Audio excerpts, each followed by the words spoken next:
Hello, everybody. Everybody, hello. Welcome to a very special episode of the Tracy Show. Before I let my guest introduce himself, I have a ton of announcements to get to. First one, as always, is please subscribe to this channel. Our channel needs to grow. We want to get 1,000 subscribers by year's end. We are at 360 something. So we got a long way to go. Subscribing is absolutely positively free. Support me on Patreon. You can visit my official merchandise store. Most importantly, join the Tracy Media mailing list. I will not sell your emails, but I will be doing a monthly, if I haven't decided, bi-monthly newsletter where I will talk about what's coming up on the channel, and you can get that exclusively by subscribing. And final announcement, mark your calendars, Saturday, September the 20th at 7 p.m. I will be sponsoring a channel fundraiser. It will be to help us raise $700 to pay for StreamYard. Get your tickets now before they disappear. Thank you very much, and I'm going to let my guest introduce himself. Good evening. My name is Abayomi Azikiwe, and I'm editor of the Pan-African Newswire. Oh, that was quick. Okay. As you can tell, I have been propping up this podcast for weeks, ever since you agreed to do this interview, because I'm so interested in what is happening in the continent of Africa and what it has to do, what role the U.S. is playing. And there's one particular incident that I want to get right to. And I'm going to get the name of this country wrong, because I've been trying to pronounce it and I can't get it right. Is it Abika for? Oh no, I can't do it. Well, spell it out. You can spell it out, right? I know the leader's name is Ibrahim. Okay, Burkina Faso. Thank you. I was like, what's the name of that country? What's the name of that country? So I'm going to tell you what it is I understand about what's going on. And then you'll probably do 10,000 corrections, because international news is not my strong suit. So from my understanding, the country has told France, you need to go. We're tired of you taking our resources. Am I correct? Yes. And good. It's interesting you should raise Burkina Faso, because that shows, even though the country has about 22 million people and it's a landlocked country, but people are hearing about it because of the political process that's going on there. You mentioned Captain Ibrahim Traore. He is the leader of the government there, and he is trying to take back control of the resources that rightfully belong to the people who live in Burkina Faso. So this is the problem he's having with France. When he came to power in September of 2022, it was amid a big uprising, anti-French uprising inside the country. And there's various reasons for that, and we can get into that later on. But it's very, very important that you know about Burkina Faso. The leader is 37 years old of any other country in the world. So yes, that is a very, very important hotspot right now internationally. And you're right. They want to take back their resources. France has been taking advantage of them since they gained their independence in 1960. And they want to put a stop to that. They have nationalized they're in the process of nationalizing gold mines inside the country. They're like the fourth largest producer of gold on the African continent.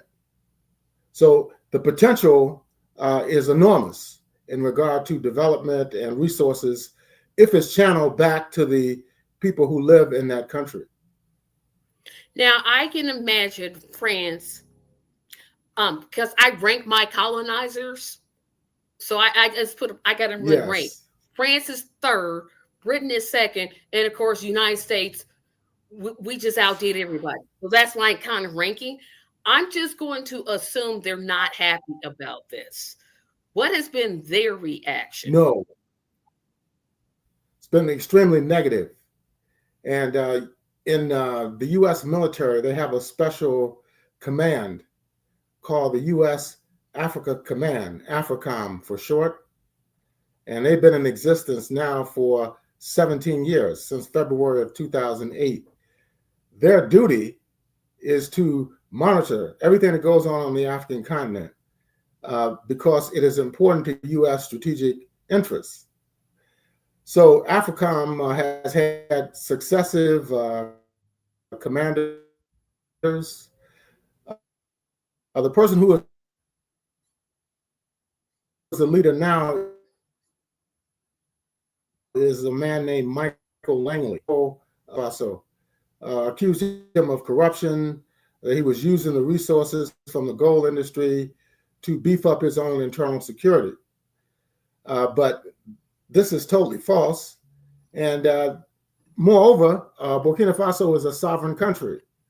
They can conduct their affairs the way they want to. How many people are telling Donald Trump that he should stop, harassing African Americans, stop removing websites that talk about African Americans' role in the military and civil society in general? They wouldn't appreciate that at all. But they want to tell people in West Africa how they should run their governments and how they should conduct their affairs and how they should develop their own resources. And I think you're right. Oh, go ahead. I'm sorry. No, I think you got it. You're on spot. The U.S. #1 imperialist state in the world, Britain, which used to be #1, they were overtaken by the U.S. and France, which at one point was very, very high as well, alongside Britain. So yes, all of those countries have the interests of their own ruling classes, and their interventions in Africa and other parts of the world are just to benefit the people who have money and power within those countries. And we're going to get to this later, because what I want to talk about, and this is going to be further down the line, but I mention it now, is the effort to paint, if I just call him Ibrahim, because I cannot pronounce his last name. Traoré. Traoré. Thank you. Traoré. Thank you. Thank you. 3 syllables. I'm just like, Ibrahim. But the capital Traoré, is kind of difficult. The capital of Burkina Faso is called Ouagadougou. So you can work on that one as well. See, don't give me more of these, because I don't like to be disrespectful with movements. If I don't care about it, I'm like, oh, well, whatever. But this I actually care about, so I want to make sure I'm getting everything right. But okay. I want to talk about later in the discussion about the U.S.'s role in getting Africans to be separated from African Americans, because I think that's a very, I definitely want to get to that.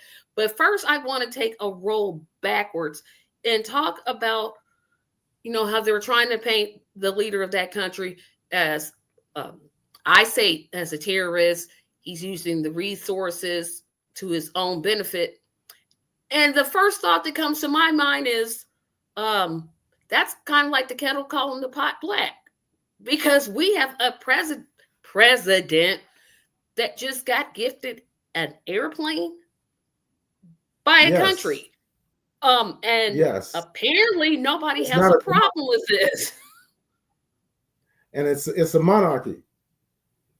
The country that gave him that jet, they don't elect their leaders. So, that's where he's coming from. Yeah. And talk about there is a general, and I do not like to call Black people the C word, and it rhymes with raccoon. I don't like to talk about, I don't like to use that word. It pains me to call a Black person that. But there was a lieutenant general in the United States Army that just decided to criticize that person. Can you talk a little bit about that? Because I found that really interesting, that they put a Black face to criticize another Black person. Yeah, this has been going on for years and years. Uh, it was interesting when Trump came in. Remember, there was a African American who was head of the Joint Chiefs of Staff, who was over the entire U.S. Military apparatus. He was fired immediately, and but Langley was kept on. So obviously, he had been vetted in regard to his views. So they're using him in an effort to destabilize Burkina Faso. And Burkina Faso is working with two other countries closely. That's Yes. Mali and Niger. And they formed an alliance of Sahel states. Uh, it translates into AES. And the AES are all in the Sahel. They're all landlocked, but they're rich in regard to gold and uranium. These are two valuable natural resources. And the United States wants to control those resources. So does France and other Western imperialist countries. So it's a struggle over resources. If we think about it in that particular regard, that is the real reason why you have people like General Langley, who is doing the bidding of the Trump administration, who's doing the bidding of the multinational corporations that historically have exploited Africa, to single out this 37-year-old leader who is trying to transform his country on an independent basis is not good. And but one positive thing about it, it woke a lot of people up about this country. And on April 30th, there were demonstrations and rallies, not only in Burkina Faso, but all over Africa and all over the world. People had solidarity actions saying hands off Burkina Faso. I Yes. would love to. I completely missed that because I was notified the day before and I couldn't get off work. I'm hoping there's Yeah, another one because I'm there like, probably will okay, be. I'm hoping so because here's how I feel. Hmm. And I know a lot of my viewers can consider me soft and I have this pie in the sky view. But a country, no matter whether it's United States, Cameroon, whatever country is, they have a right to control their own resources. You, Yes. as another country, don't get to come in and say, you must do this. And I really feel like you said something important when you said the imperialistic nature of this country is being exposed because I don't think a lot of people know about this. I really don't, which Hmm. is why I want to do the show because people are just either distracted or it's just not hitting on their radar. Yeah, that's an important point because when the current administration came in back in January, some people believed that the Trump administration would withdraw U.S. military forces from conflict zones around the world. One thing President Trump said was that he was going to end the war in Ukraine in 24 hours. That hasn't happened. He's been in office nearly 4 months. Now, there's going to be a meeting in Turkey this coming weekend, and the Russian president is not showing up. So it's just a lot of bragging and boasting. But the reality of the situation is that they're trying to destabilize countries in West Africa. There are other countries in Africa that they've targeted. And not only in Africa are they targeting countries, even our own allies.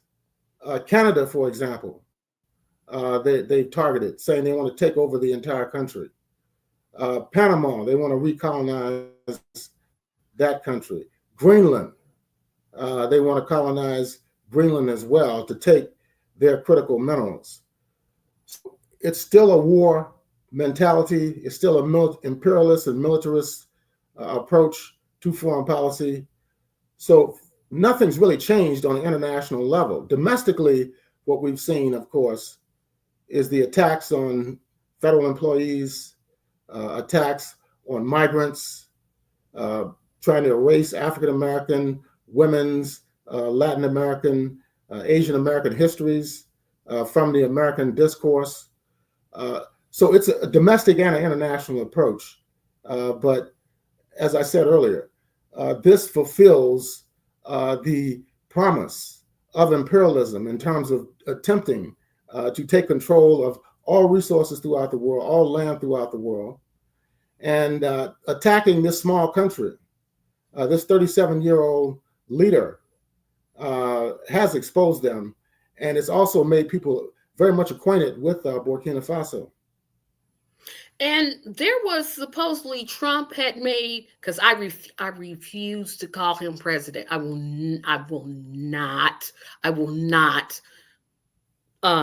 There was an invitation from Trump for Ibrahim Traore.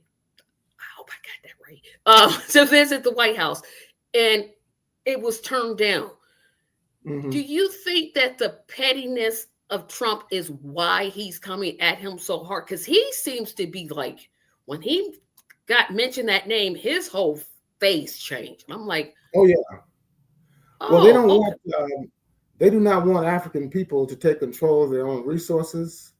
What has happened with the departure of French troops from all three of those countries, that sentiment is spreading to other African states.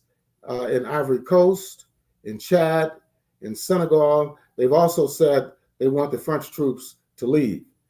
In Niger, which is a neighbor of Burkina Faso, they are rich with uranium, one of the most important strategic metals in the world.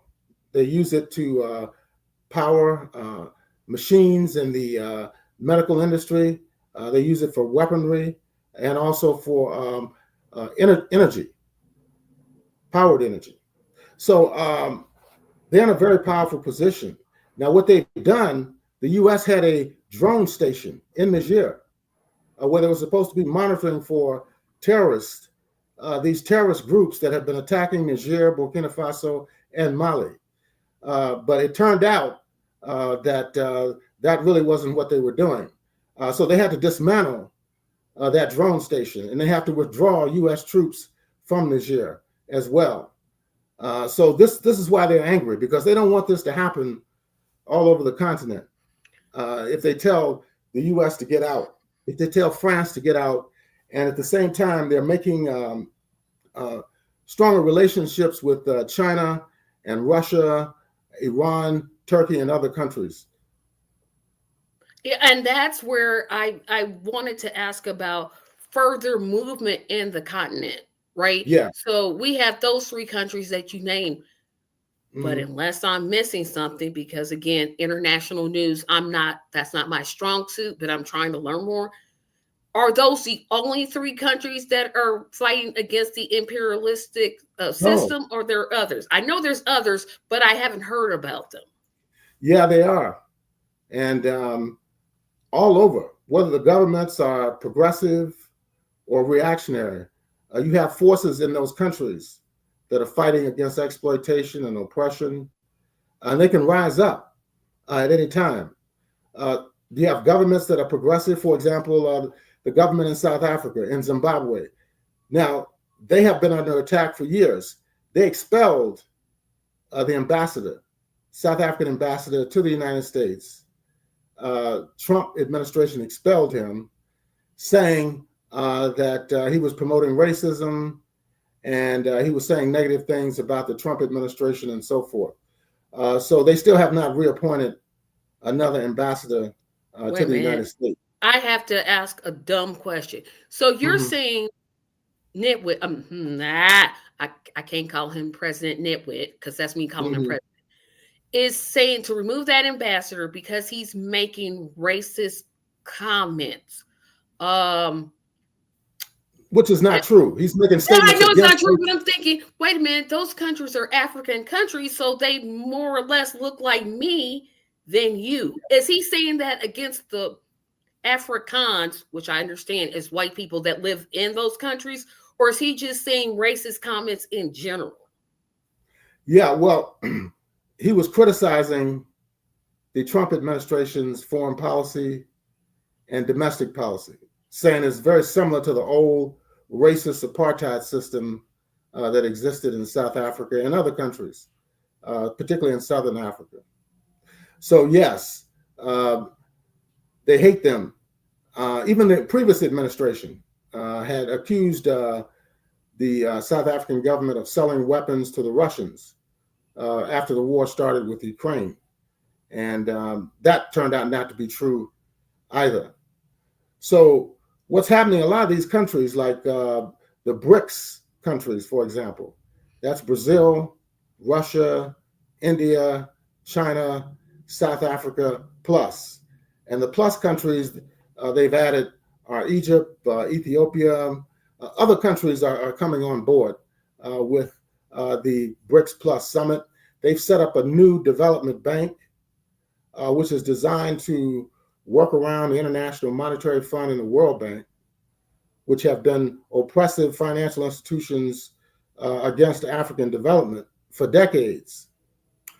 So what's happening is that slowly but surely, countries in the so-called global South, I mean, meaning like Latin America, the Caribbean, Africa, Asia, the South Pacific, these countries are coming together in an effort to set up their own economic trading systems. They want to lessen dependency on the US dollar. And this frightens the US because the US has the strongest currency in the world. They still have the strongest currency. So if it weakens the dollar, they feel this would weaken their capacity to control and dominate the world. Okay, I don't mean to say this, but that sounds really stupid. Just because other countries say, "Hey, let's have a group of people," that doesn't have me. Okay, see, I'm just saying this because this is my thought process, right? Yeah. I'm thinking, well, that doesn't mean the dollar lessens because other groups are saying, "Hey, we're going to get our own." It could happen. That doesn't mean it will happen. Yeah, right. Yeah, it will happen. Because I'm like, well, wait a minute. This doesn't it makes sense because the U.S., as I said, they're number one colonizer, imperialistic country. Number one, no doubt about it. They're in anytime there's a coup, overthrowing the government, I'm expecting to hear, oh, USA is going to be part of it. But that amount of control, I guess my question is, don't they think that these African countries are going to fight again? Like, do they just expect the African people to be docile and just say, okay, you can take our resources and you can take everything we have and we'll just give it to you? I would expect if I'm doing that, somebody's going to fight back against me and say, no, you won't. I'm thinking that this should naturally happen. And it seems like our country and these other countries that are doing this are just ignorant to the fact. And they expect African people to just be docile and just, okay, whatever it is you say. Yes. And this is one of their major weaknesses. If you look at some of the wars that have been fought, let's say over the last 60 years, that was the mentality that the U.S. went into these wars with. They figured, the Vietnamese were not able to defeat them, even though they had defeated the French and they had helped defeat the Japanese. The U.S. felt that they could not defeat the U.S. government. They did. They just celebrated 50th anniversary of the liberation and unification of Vietnam. Other countries have similar experiences. So yes, they believe that they can outmaneuver and outsmart everybody in the world. But that's one of their major weaknesses, because if you underestimate people, a lot of times that could be your undoing. And people will eventually get tired of being oppressed, right? People are going to get tired. You cannot oppress people for hundreds of years, almost thousands of years, if I'm being correct, and just, okay, they're never going to fight back. It's like somebody's just not smart. I don't mean to sound like I'm ignorant or anything, but I'm just like, somebody is not using their brain, because I would think, oh, well, they're going to get tired of me doing this. They may fight back. Let me not do this. But it seems like our country keeps doing this and doing this and doing this. And I'm like, nah. So, and guys, just kind of overlook me today, because this is just, it's blowing my mind that the white supremacy, yes, it is white supremacy. It's based in white supremacy. Imperialist government is so stupid. I'm like, oh, well, Yeah, I mean, just look at the character of the government right now in the United States. I mean, it is, white privilege, white supremacy, all of that is factored in.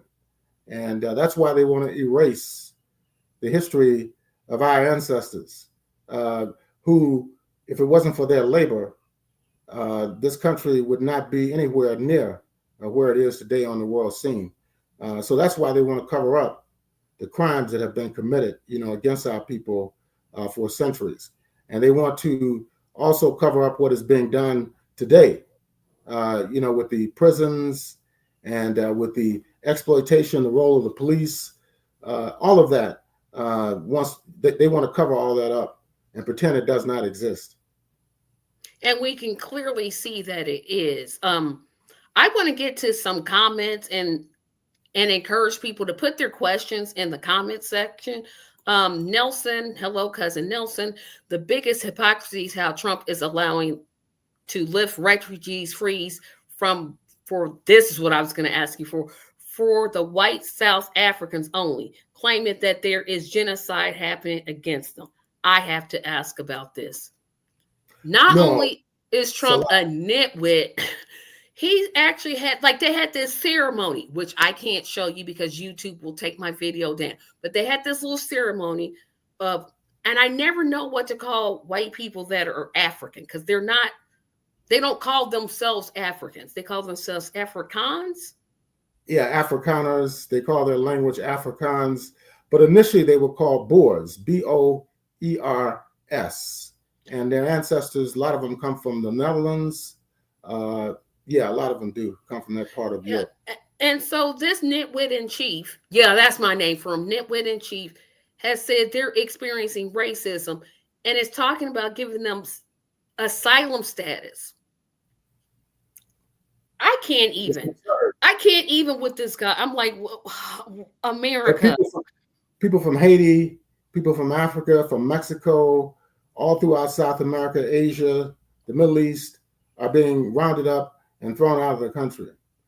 Even ones that are here legally, as permanent residents, as students, but they want to bring in, I think they brought in like 50 Boers who claim that they're being oppressed in South Africa, which is a lie. What are they going to do here? I mean, he's going to put them in his private police force to, track down people of color. It remains to be seen. And they were also talking about something that really infuriated me.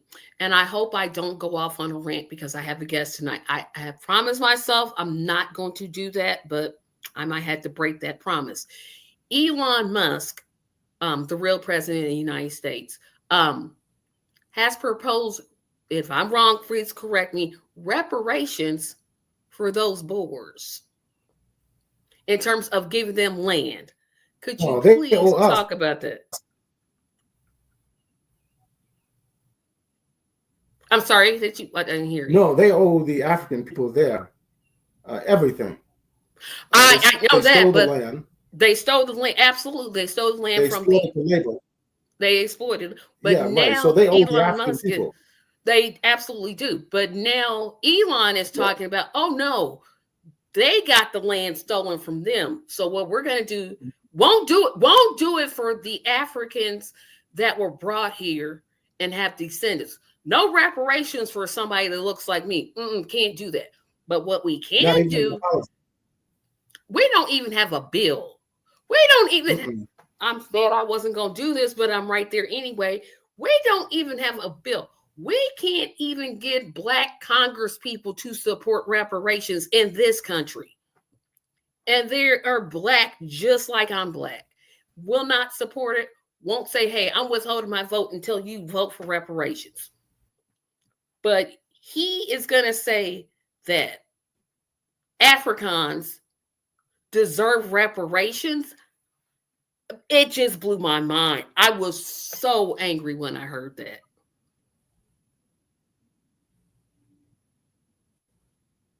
Yeah, it's outrageous. And it's really just outrageous. Like nobody's going to call this guy to the carpet. Don't want to acknowledge. Yeah. Well, he has a cult of people that follow him in the Republican Party, and whatever he says has gone so far. We'll see what happens if they continue to act in this manner. Yeah, and I found it so reprehensible that, and this is on a whole topic of reparations because I got to go here. This is what I would like to see. I would like to see the countries in Africa that are fighting back against this. Oh, and for my, what I call my non-black delegation audience, you all know, please tell your friends and your cousins that Africa is not a country, it's a continent made of countries. Please do that for me, because you would think people would know that, but they don't. So tell your cousins and your friends and all your Trump supporters, Africa is not one country, it's several. But anyway, what I would like to see is those countries, and maybe they're doing this and I don't know, speak up and say, hey, you want our resources, we'll sell them to you, but we need you to stop oppressing Black people in the United States. That's what I would like to see done. I don't know if that's happening or not, but I would love to see that being done. Yeah, it needs to happen.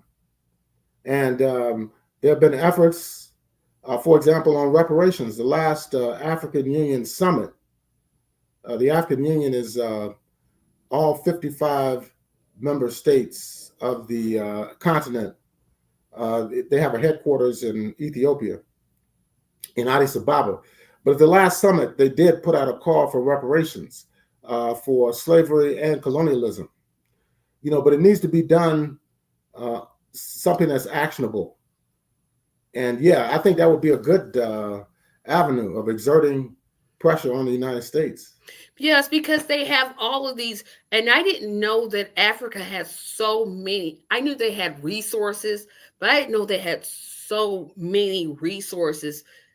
And if you look at our country, we basically have nothing.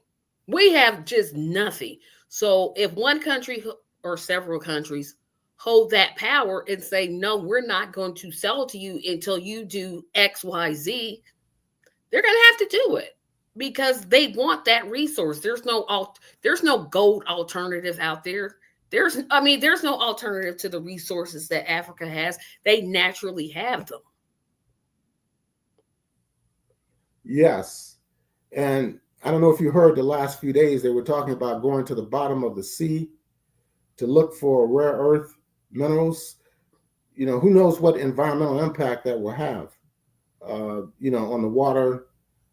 So, they're desperate because they have a lot of rare earth minerals in China. There are a lot of them in Africa and also in Eastern Europe, even in Ukraine.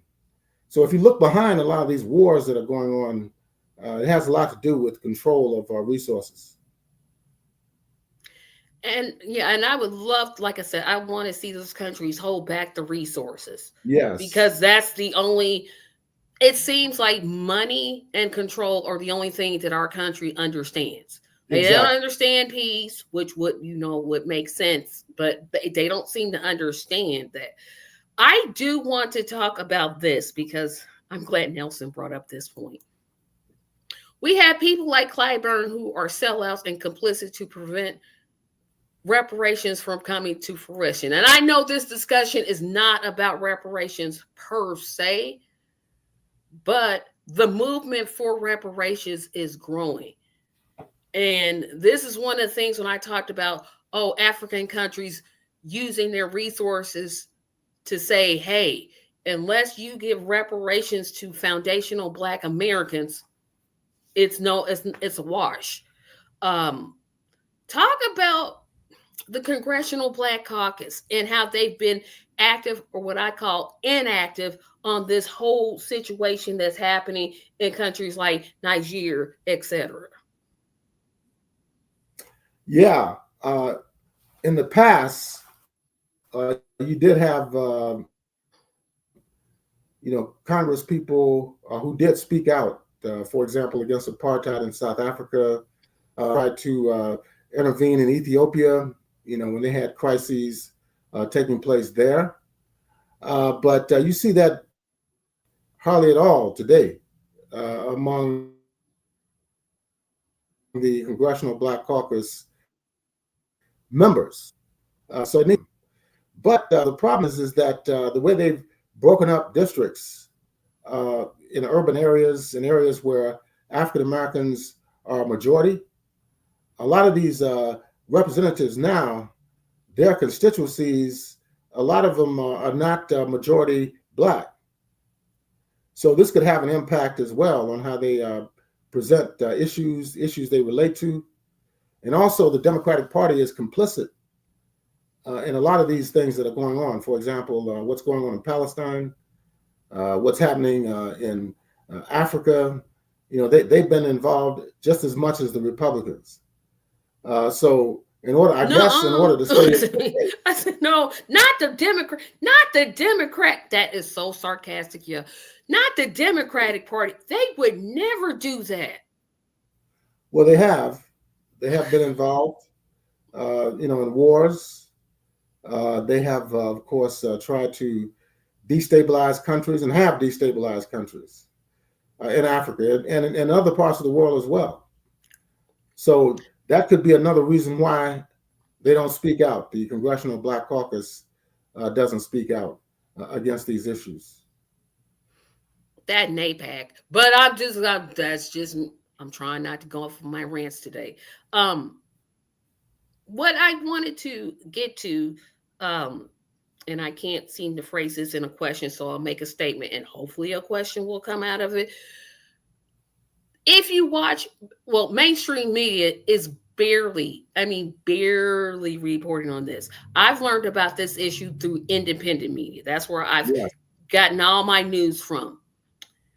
I think I know why mainstream media doesn't talk about it, but I want to hear your thoughts about why this issue that's going on in the major countries that you named is just not like the general public. If I went up and said, hey, there's a leader, he's a young guy, he's trying to take back his resources, and I'll get a glazed look because they watch mainstream media, but they're not reporting on this. I know why, but again, I want to hear your thoughts on it. Yeah, it's deliberate because who owns the so-called mainstream media? I like to call it the corporate media. And even the government-controlled media, like National Public Radio, the public broadcasting system, these institutions are controlled by the same interests that are in control of the multinational corporations, trying to take control of mines throughout the world, strategic resources throughout the world. They control the banks. So yes, they're not going to attack their own class backers. They're not going to do that. Even the so-called public radio and public television, there are limits to what they can do. And even at that rate, they've even issued executive orders calling for the defunding of the Corporation for Public Broadcasting, which funds NPR and PBS. So they're moving even further to the right.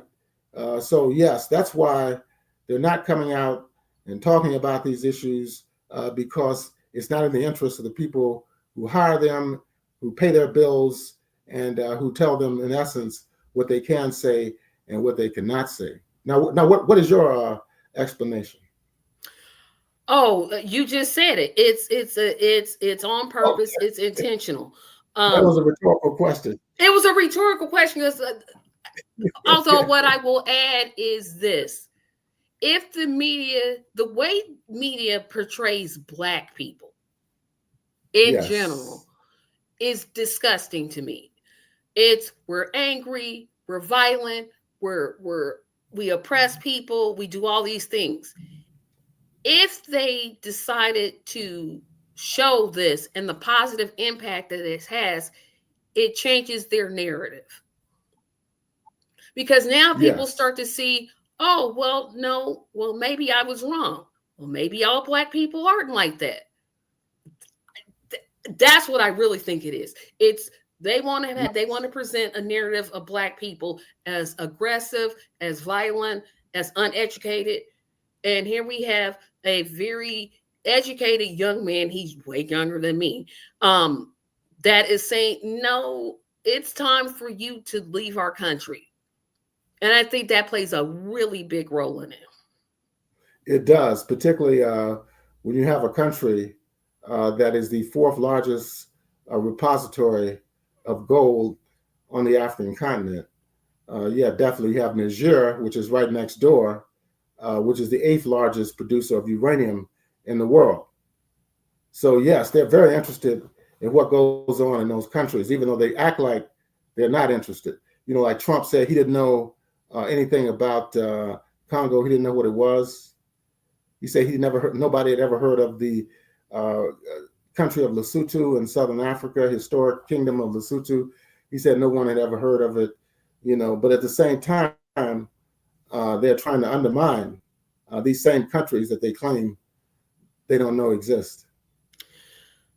Again, I have nothing positive to say about Trump. I just don't. I can't even think, like, even if I thought, well, God loves him, that's pretty much the most positive thing I can say right there. And I'll just end it right there. Yeah. But he has exposed, you know, the broad, you know, racism that still exists in this country. Exactly. You know? I mean, it's amazing, you know, that not only has he, you know, not been sent to prison, he's been allowed not only to run for office, you know, to win and to take charge of the state. Let's see. You know? I mean, this is amazing if you think about it. I think that's the Democratic Party's fault, and I'll tell you why. So when Joe Biden got elected and nominated Garland for Attorney General, that investigation should have started off like 3 weeks after. Just 3 weeks. But no, what they did it intentionally. They waited a whole year, let this man announce that he was going to run for president, and then put in that he was ready. By the time he had stated that he's running the campaign, Trump shaped it like, oh, this is an attack.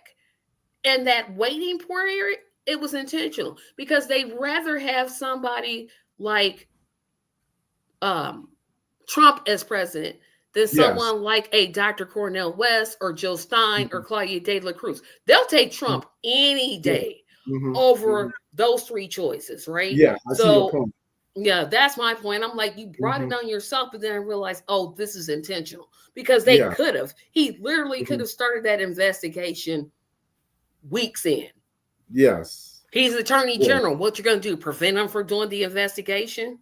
So, yeah, but I'm thinking any other Western, you know, bourgeois democratic country, like the United Kingdom, for example, or France or Germany, I don't think they would allow somebody who had 34 felony convictions to run for office and to take office, who's an adjudicated rapist, to, you know, take control of the White House. I mean, it's just amazing to see this. But to me, that shows how terrible the Democrats are, right? Because everything you said about Trump is right. 34 felony convictions. You would think that Americans would say no, but not in terms of how he does. The thing that Trump does well, and I hate to even give him credit for this, is he knows how to speak common people language. Yeah, he can speak to basically a truck driver. He speaks at that level. And he speaks to he speaks to a specific group of people. They were tired of the economy. The economy was terrible. It was terrible. They felt like immigration was out of control. Gaza was out of hand. So if you live in a country where you only think you have two choices, which you have more than two choices, but you think, oh, well, I'll take this over this, you're going to vote for this, which is Trump. Do I think he should have won? No, but I can see how it happened. And I go back to Mayor Garland not doing any type of investigation, because he shouldn't even been, he should be in prison right now. Like right now, Trump should be in prison. But it didn't happen because, again, they'd rather have somebody like him that's gonna feed into that imperialistic, colonizing type of mindset that someone like a Dr. Cornel West that says, no, we need to work with countries and not take their resources. Yeah, it's a very interesting period that we're living in right now. But if you look at the U.S. history, no U.S. president has been thrown out of office. The closest incident of this nature was under Andrew Johnson, who took over after Lincoln's assassination. He was impeached in 1868, and it was sent to the Senate. And in order to remove a president from office, you have to have 2/3 majority vote. He has to be convicted by the U.S. Senate. And Johnson won by 1 vote. So this is the problem. So Trump was impeached twice, but at the same time, he could not be convicted in the U.S. Senate because 2/3 of the Senate would not vote to convict him of those crimes. And you had a senator, Mitch McConnell, say, "Oh yeah, he's guilty," but then voted not to impeach him. Yeah.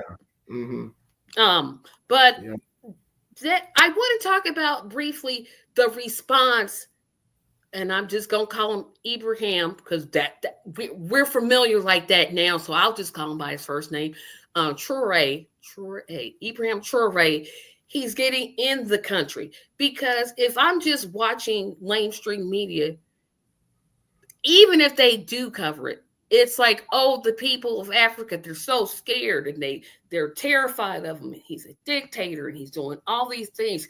Can you talk about the reaction that he's receiving in his country now? It's enormous, overwhelming support. You can go on YouTube and look at the numerous videos that have been put out just over the last 2 to 3 weeks. Around April 30th, before April 30th. He was invited to go to Russia for the 80th anniversary commemoration of the Victory in Europe Day, which was last week. The 80th anniversary of the defeat of the Nazis in World War II. So, he was one of the heads of state. It was about 30 that were invited that showed up there, and he was one of them. So you would think, he would get some attention from the Western media. But yeah, there are many YouTube videos that talk about what's going on in Burkina Faso from a progressive perspective, so people could check those out. And I also want to talk about, before I get to my larger point, I want to talk about the country receiving assistance from Russia and China, because I find that very fascinating. FYI to everybody out there, I am not saying that I'm pro-Russia or pro-China. China is a country that oppresses freedom of the press, and they're very not what I would call a country. They repress people's practices of religion. Russia has its own problems. But talk about them assisting the country and what that actually means.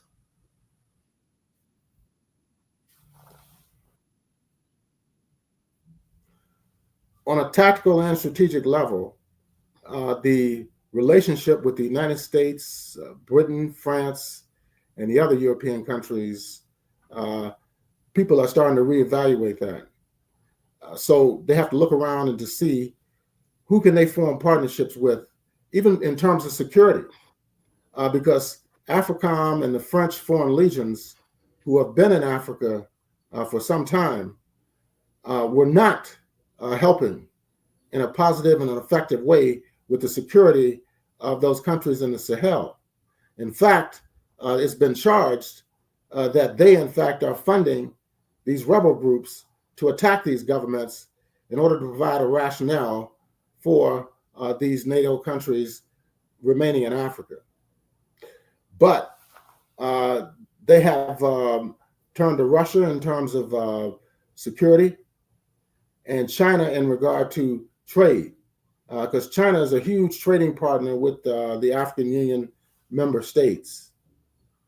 They have been building high-speed railways in East Africa and Southern Africa, structural projects there, which differ from what the United States has been doing, which is more of an extractive relationship. They come in, they want to take the cobalt, the gold, the diamonds, the bauxite, and the oil, the natural gas. Africa is rich with all these resources, and they're finding more almost every year. Like along the coast of East Africa, they found all this oil and natural gas. So the question is, who's going to control the world that our children, grandchildren, and great-grandchildren will live in? This is what they're thinking about. Is it going to be people that look like us that will be in control of all the resources? There'll be a majority, overwhelming majority of the population of the world? Or will the Western European imperialist leaders institute or reinstitute another form of colonialism where they dominate irrespective of your democratic will? And they're moving towards that here in this country. If you check it out, even though we don't have representative political parties that are mass parties in this country, like there's no party that represents Black people, Latino people.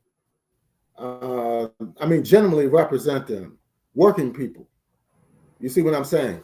Absolutely. But at the same time, they feel the potential is there for the formation of these organizations and political parties. If the demographic situation continues to move in the same direction, in another 25 years, the people of color as a collective, if you combine the African Americans, people from Latin American descent, Asian American descent, people who are Middle Eastern, Arab descent, indigenous people, collectively, they'll be a majority in the second half of the 21st century. So if you understand that, you understand why there's such a rush to deport people, to lock people up in prison, more or less taking them out of society as productive, playing any type of productive role in society. The Supreme Court this week is hearing arguments on birthright citizenship. You know what that means, right? They're talking about nullifying the 14th Amendment to the U.S. Constitution. It was because of our ancestors that amendment was passed in 1868. Whether or not we should be, quote, citizens, unquote, whether we could serve on juries, whether we have the right to due process under the law, to have access to public accommodations. All this is involved with the 14th Amendment to the Constitution. So if they strike that down, we'll be in a legal limbo. So Right. What they're saying is just because you were born in the United States, it doesn't mean that you are a citizen of this country. And I would say my ancestors never asked to be brought here. Nope. They were essentially kidnapped. But again, that's another rant that I won't go on. Yeah. It's so, the last thing I want to talk about, and this is what I think is so important, and a lot of people are missing the reason why I called this show what I subcalled it, Africa Shows Up, is I see a movement. I see a movement in our media, in our politics, and even in our daily culture, to separate African Americans from Africans. And I see it every time I hear, oh, well, Africans won't pick you up and they don't like Black people, Black Americans, because they feel like you're not really African. I've never experienced that. Every African person I've ever talked to has taught me about their culture, has said, hey, this is what we do. This is who we are. And I really learned a lot. I'm going to, again, ask a question that I partially know the answer to. one, do you believe that there's a movement to move Africans away from African Americans?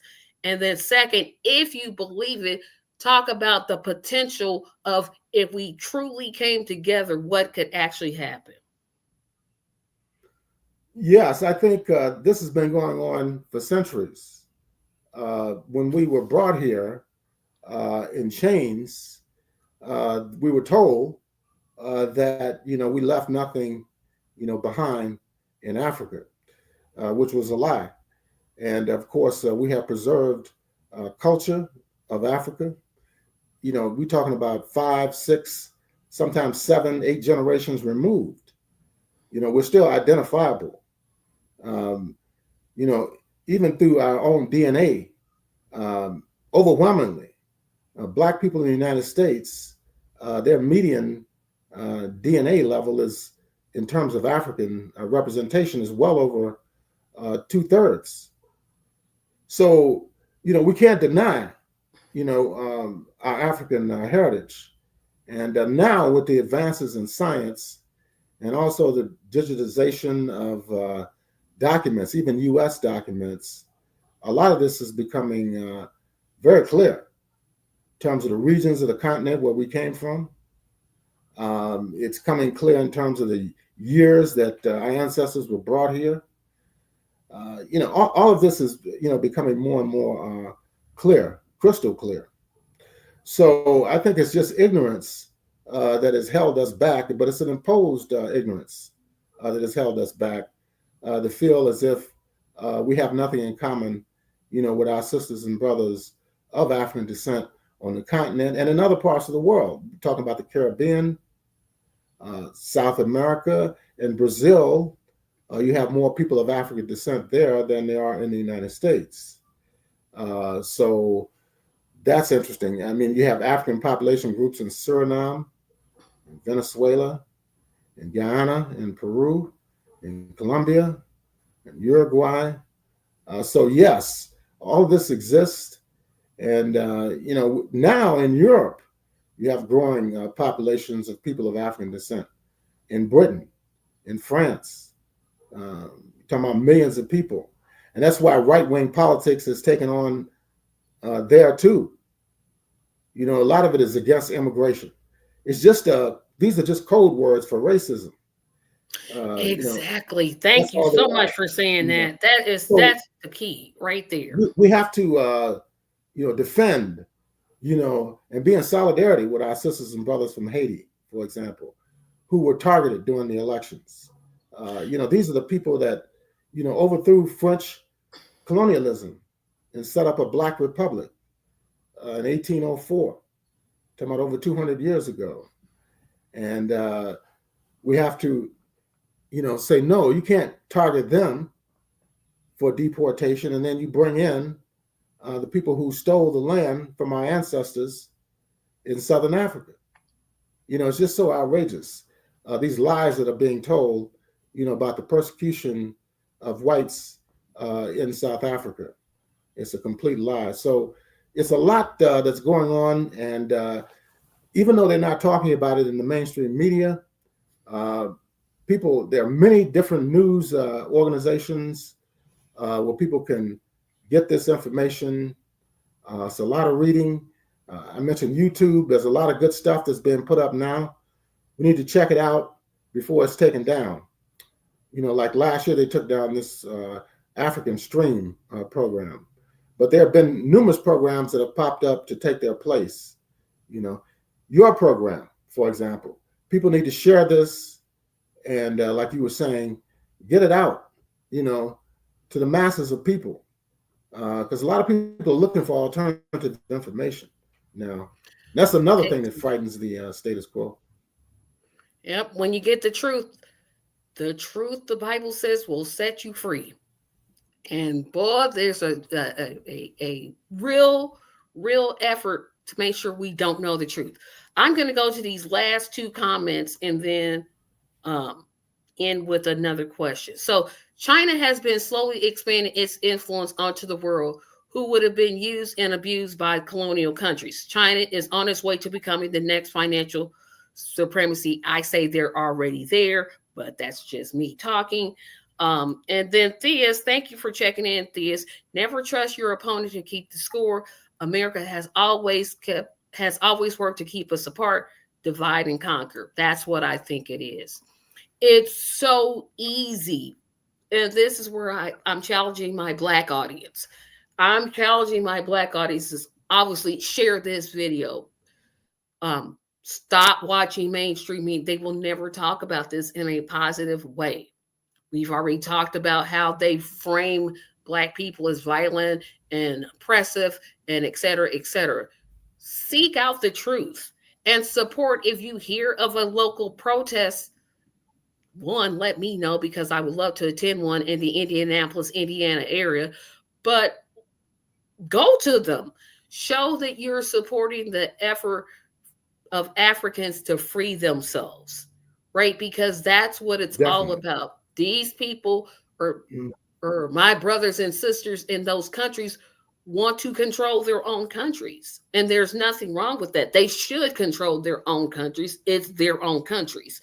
We as Americans, we wouldn't like it if somebody came over here and said, yeah, you're going to do this. No, we would be in an uproar. We would literally be in an uproar if Canada said, you know what, America, no, you're not America anymore. You're Canada South. That's what we're going to call you from now on. But we have got to stand up for our African brothers and sisters. Any other last? Oh, yes. Tell me. And you'll go ahead. I'm sorry. No, I was just going to say, this is what Trump has said to Canada. Just the reverse of what you just said. Yeah, but just take a country, Greenland. Yeah, sure, Greenland. You don't want us to take you over, but hey, whatever. How? And the fact that people are cheering this, it's amazing. It just flabbergasts me, because I'm like, if that the majority of the people in Greenland are indigenous people. Exactly. The majority of the people in Greenland are indigenous people. That Panama island, that island in Greenland is controlled by the Kingdom of Denmark. But the majority of the people there are indigenous people, and they're, so this is an anti-colonial struggle.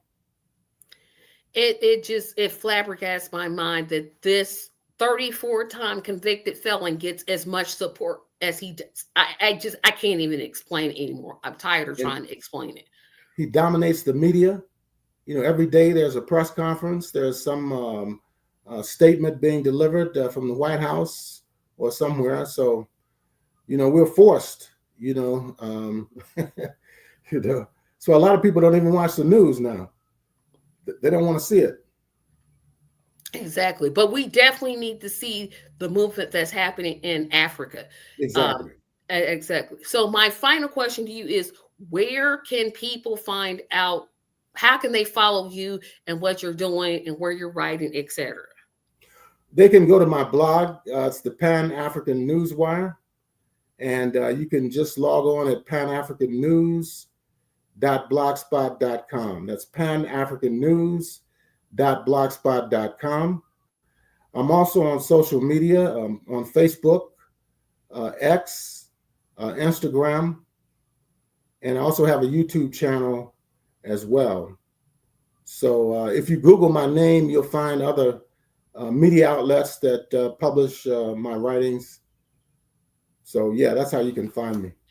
I want to impose on to my entire audience to follow you, because that's where I actually learned about you, through someone else.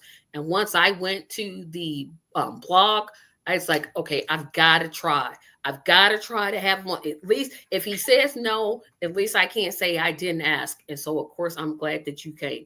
So everybody, I'm going to wrap this up and let Nelson have the last word. America suffers from the Tarzan theory, where in the context of Africa, a white man is king of a jungle.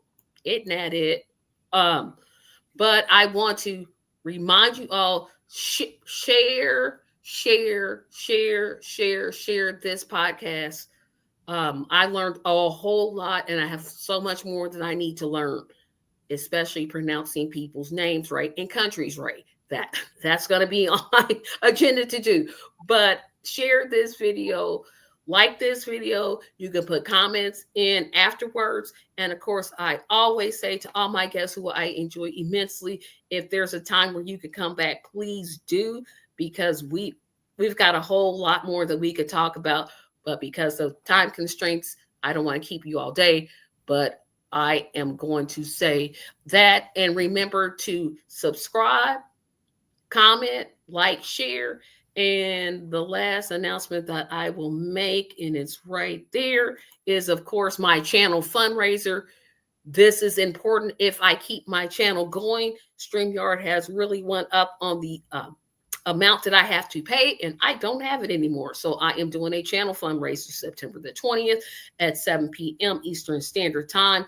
Get your tickets. I will definitely be talking about that as the time comes closer, but I want to give you all a heads up on that. Thank you all for watching. I will see you this Saturday at 3 o'clock. Then I'll see you at 7. And then I'll see you Sunday at 6. So we got a full schedule. We're going to keep going. Thank you, sir, for showing up. I'm going to take us down and do the outro. Have a great day, everybody, and thank you for watching.